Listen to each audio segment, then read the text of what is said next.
Akashvani Adilabad 100.2 FM మనస్సు నిండా. ఒకనాటి ఉదయం మొక్కపాటి నృసింహశాస్త్రి నా వద్దకు వచ్చారు. ఇది నేను వారిని కలుసుకుని ఉండకపోయినా సాహితీ సమితి సభ్యులుగా వారు నాకు చిరపరిచితులు. ఆయన రచనలు నేను శ్రద్ధతో చదివాను. సమితి కృషిలో ఆయన చూపిన శ్రద్ధాభక్తులు నాకు తెలియను. కాబట్టి ఎంతో అన్యోన్యంగా మాట్లాడుకోగలిగాము ఆ పూటంతా.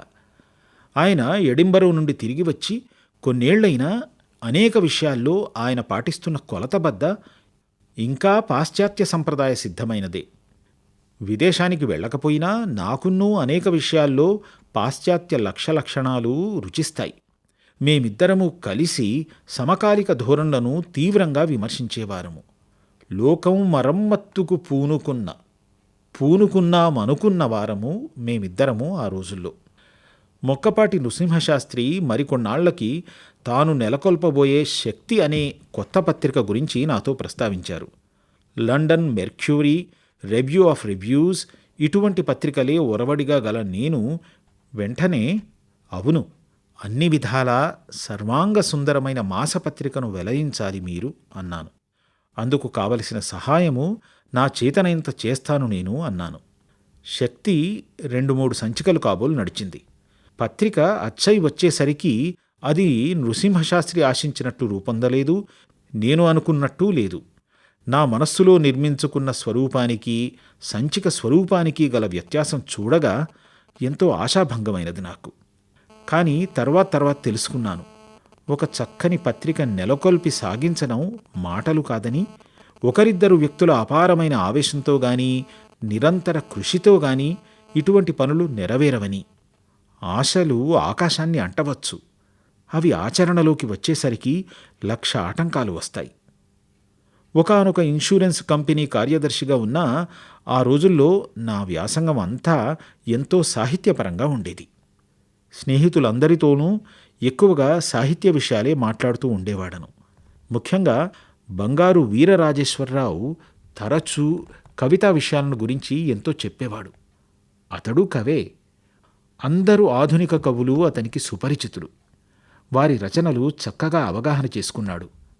పద్యమూ ఎంతో రక్తి కట్టేటట్టు చదువగల నేర్పరి. వృత్తిలో లాయర్ అయినా సాహిత్య విషయాల్లో అభిరుచి ఎక్కువ అతనికి. చాలా మంచి మనిషి. మరి అలాంటివాడు మనకెందుకు దక్కుతాడు? భిన్న వయస్సులోనే అతడు పరలోకగతుడయ్యాడు. అతని లేమి ఒక తీరని వెల్తి. సాహిత్యంతో పాటు ఇతర రంగాల్లోనూ ఆసక్తి ఉండేది నాకు. లలిత కళా విషయంలో చిరకాలం నుండి అభిలాష నాకు. జేమ్స్ కజిన్స్ పెట్టిన భిక్ష, తదుపరి అడవి బాపిరాజు వంటి వారి సాంగత్యం వల్ల, కొద్ది రోజులు శాంతినికేతనంలో ఉండడం వల్ల చిత్రకళ అంటే ఎంతో ప్రీతి కలిగింది నాకు. ఇది తెలిసి కాబోలు ఒకనాటి ఉదయం చిత్రకారుడు చేమకూర సత్యనారాయణ మా ఇంటికి వచ్చారు. అప్పుడు ఆయన కాకినాడలో ఉంటూ ఉండేవారు. బొంబాయిలో చిరకాలం చిత్రకళను అభ్యసించి తదుపరి ఆయన రాజమహేంద్రవనంలో కొన్నాళ్లు పూజ్యులు దామెర్ల రామారావుతో కలిసున్నారు. తత్ఫలితంగా కొన్ని మంచి బొమ్మలు ఉదయించాయి చేమకూర సత్యనారాయణ కుంచెతో. వీని ఫోటోగ్రాఫులు చూపారు నాకాయన. మేము చాలాసేపు చిత్రకళ గురించి, తెలుగుదేశంలో ఎలాగైనా చిత్రకళాభిరుచి వృద్ధి చేయవలసిన అగత్యం గురించి ప్రస్తావించాం. మా ఇద్దరికీ అభిమతమైన చిత్రకళా సంప్రదాయాల్లో ఎంతో కొంత వ్యత్యాసం ఉన్నా అప్పటి చిత్రకళా ధోరణుల గురించి వివరంగా చర్చించడానికి అవకాశం కలిగింది. అప్పుడు ఆయన అనుకోలేదు, నేను ఊహించలేదు. మరి కొన్నేళ్లకి నేను స్వయంగా బొమ్మలు చిత్రించడం నేర్చుకుంటానని, నేను చిత్రించిన ఒక బొమ్మకు అఖిల భారత చిత్రకళా ప్రదర్శనం తరపున ఆయన తన సంతకంతో నాకు సర్టిఫికెట్ ఇస్తూ బహుమతి ప్రసాదిస్తారని. కొంతకాలం మేమిద్దరము కలిసి పనిచేశాం. ఒక చిత్రకళా సంస్థకు కార్యదర్శిగా ఆయన, ఉపాధ్యక్షునిగా నేను, తరువాత కార్యదర్శిగా నేను, ఉపాధ్యక్షునిగా ఆయన. అప్పుడు అలవర్చుకున్న చిత్రకళా రచన ఫలితంగానే అవతరించినది ముగ్ధ అనే బొమ్మ. నాకు అత్యంత ప్రియమైనది. ఏదో వింత అమాయకత్వము, ఏదో వింత వర్చస్సు, జీవితంలో ఏదో కొంత ఆసక్తి స్ఫురిస్తాయి నాకు ఆ బొమ్మలు. నా మనస్సులో నేను ఊహించుకున్న ఆంధ్ర బాలిక లావణ్యం ఎంతో కనిపిస్తుంది నాకు. ఆ చిత్తరువులు. ఇక్కడ బెజవాడలో చేసిన కొలదీ ఉండేది నాకెంతో పని. ఎన్నో ప్రాపకాలు. స్నేహితులు, బంధువులు వస్తూ పోతూ ఉంటారు. క్లబ్లో ఇట్టే పొద్దుపోతుంది. టెన్నిస్తోనూ కబుర్లతోనూ. నెలకు ఎంత లేదన్నా ఒక 15 రోజులైనా ఊరి ప్రయాణాలతో గడిచిపోతుంది.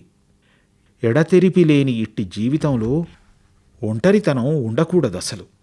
కానీ ఉన్నట్టుండి ముంచుకొస్తుంది ఏదో బెంగ.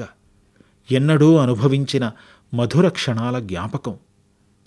భరింపశక్యమైన ఏదో తీరని వెల్తి. కాలస్రవంతిలో జారిపోయిన ఒకానొక అమూల్యమైన వస్తువు కోసం వెర్రిలా వెతుక్కుంటూ ఉంటాను. పుష్కరపు జనసమూహంలా కళ్ల ముందు సాగిపోతున్న 1,00,000 ముఖాలలో ఆ ఒక్క ముఖం కోసం నిర్నిమేషంగా కనులు విప్పుకు చూస్తూ ఉంటాను. పగలనక రాత్రనక మేలుకొని నిద్రిస్తూ. ఈ ఒంటరితనం ఎలా భరించడం? ఈ కుటీరముఖద్వారమిందే వ్రేలాడి సగమువాడి విరహతోరణమ్ములై వలవంత సడలి నేల జీరాడి ఎన్ని నాళ్ళు మనుదునో. ఇప్పుడు వత్తువా నీ కొరకెదురు చూచు నీ వియోగి ఎడద మంచు జడులు కురియును.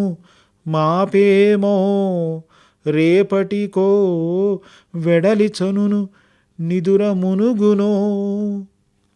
అరలేని నా కోరిక కారు చూపు చొరగ చీలి కాలి కుములు ఈ చీకటిలో క్రాగి క్రాగి నీ కొరకై కరువులోననే నశింతునో. ఆకసమాలోకనముగ లోకమెల్ల వీనుగ కాలాంతమునకు కాచియుందునా.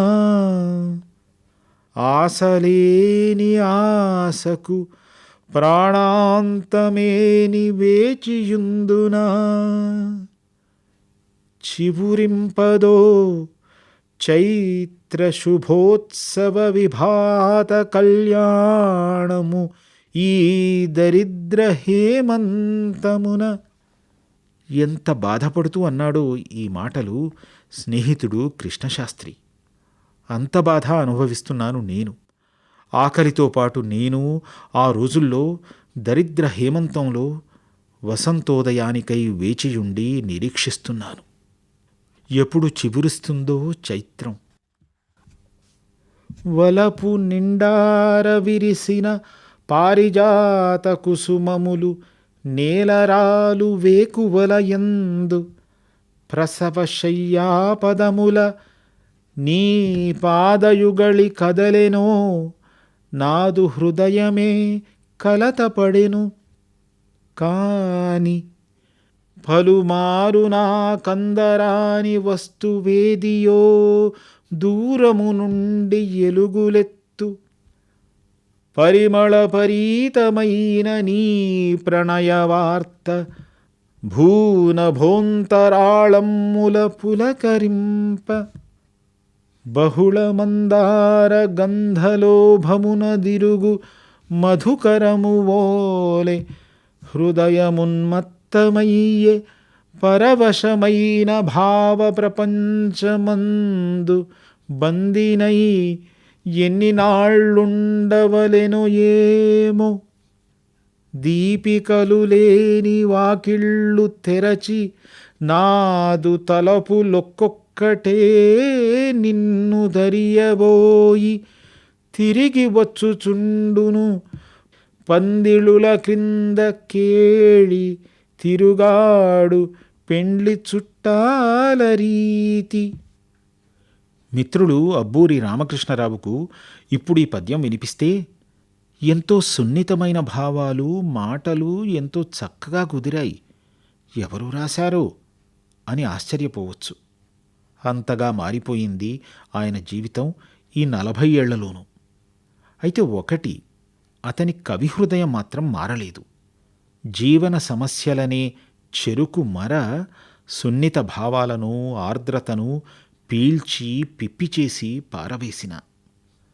అప్పటి నా మానసికావస్థను ఎంతో చక్కగా విశదపరిచాయి ఈ కవి పలుకులు. కాబట్టి ఇంతగా నిలిచిపోయాయి నా హృదయసీమను. అందరాని వస్తువు దేనికోసమో ఉవ్విళ్ళూరుతూ ఉండడంతోనే కొందరి జీవితంలో చాలా కాలం గడిచిపోతుంది. అందరిలాగా అందుబాటులో ఉన్న వస్తువుతో తృప్తిపడి సరిపెట్టుకోగలిగితే బాధే ఉండదు.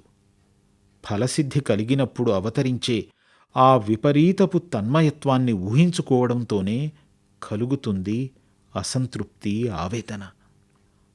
అంతేకాదు, ఎప్పుడో ఒకసారి ఏ పురాకృత సుకృతం వల్లనో ఇతరులెవ్వరూ సాధారణముగా అనుభవింపజాలని దివ్య నిముషముల ఆనందము అనుభవించి ఉండడం వలననే కలుగుతుంది ఇప్పటి ఈ ఆరాటం. ఆ అనుభవం ఉండి ఉండకపోతే ఈ బహుళ మందార గంధలోభమున తిరుగు మధుకరపు ఉన్మత్తత ఉండదు. కానీ ఇన్సూరెన్స్ పనికి ఈ భావాలకి చాలా దూరం. ఒక్కసారిగా విదిలించుకోవాలనుంటుంది ఇటువంటి తలపులను. నీటి నుండి ఒడ్డుకు చేరిన రాజహంస రెక్కల తడిని విదిలించుకొన్నట్టు. అబ్బా, ఎంత వ్యత్యాసమో ఆ అనుభవానికి, ఆ భావాలకి, ఈ నిజ పరిస్థితులకు. అన్ని వ్యాపారాల్లోనూ కొద్దో గొప్పోగా ఉంటాయేమో గాని ఈ వృత్తిలో నాకు అప్పుడు కనిపించిన ఈర్ష్య, మోసము చాలా బాధ కలిగించాయి. ఎటువంటి పరిస్థితుల్లోనూ లోకంలో మంచినే చూడాలి మనం అనే అభిప్రాయంతో పెరిగిన నన్ను ఇది ఒక ముల్లులా గుచ్చుకుంది. శ్రీ కాళేశ్వరరావు సత్యాగ్రహ ఉద్యమంలో వెల్లూరు జైలుకు వెడుతూ తాను చాలా నమ్మిన వ్యక్తి అని, అతను మరో బీమా సంస్థకు ఏజెంట్ అయినా మా కంపెనీకిన్ని దీక్షతో పనిచేస్తాడని రావుగారు అనే ఆయన్ను అప్పగించారు నాకు. రావుగారు భలే మాటకారి.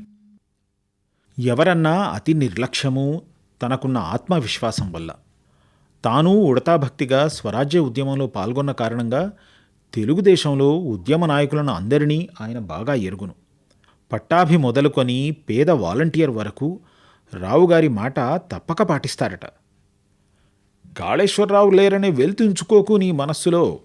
ఆయన ఎరిగిన వాళ్ళందరినీ ఇంకా ఎందరినో నేనూ ఎరుగుదును అంటూ ఆయన కంటే 10 రెట్లు ఎక్కువగా తాను మా కంపెనీకి సహాయం చేయగలననే భ్రమ కలిగింప ప్రయత్నించారు రావుగారు నా మనస్సులో. నాకిది అట్టే మనస్కరింపలేదు.